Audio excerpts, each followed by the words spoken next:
بسم اللہ الرحمن الرحیم۔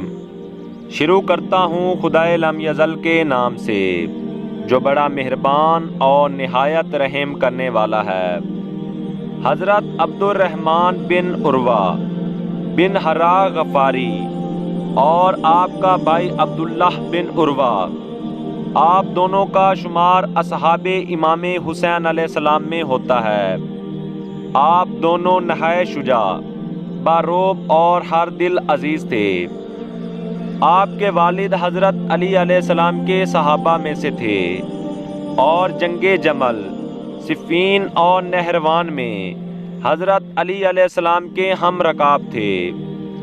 آپ دونوں بھائی خدمت امام علیہ السلام میں اس وقت پہنچے جب امام حسین علیہ السلام کربلا میں نزول اجلال فرما چکے تھے۔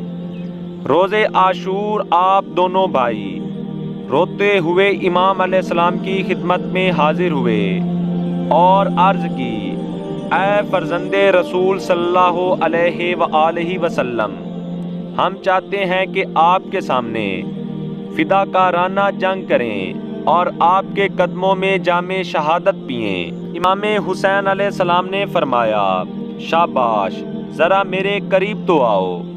جب یہ دونوں بھائی اپنی تر آنکھوں کے ساتھ امام حسین علیہ السلام کے قریب آئے تو آپ علیہ السلام نے فرمایا، روتے کیوں ہو؟ ان قریب تمہاری آنکھیں ٹھنڈی ہوں گی اور تم نے ماتے خداوندی سے لطف اندوز ہو جاؤ گے۔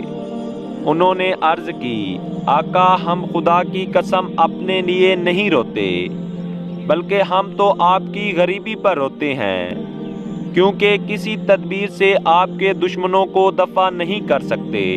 امام علیہ السلام نے فرمایا، خدا تم کو جزائے خیر دے۔ پس امام علیہ السلام سے رخصتی لے کر ایک ہی ساتھ میدان کربلا میں آئے اور رجزیہ اشعار اس طرح پڑھتے تھے کہ ایک بھائی ایک مصرع کہتا اور دوسرا بھائی دوسرا مصرع کہتا تھا۔ میدان کربلا میں ان دونوں بھائیوں نے اپنی شجاعت کے خوب جوہر دکھائے اور آخر کار امام حسین علیہ السلام پر اکٹھے اپنی جان قربان کر دی۔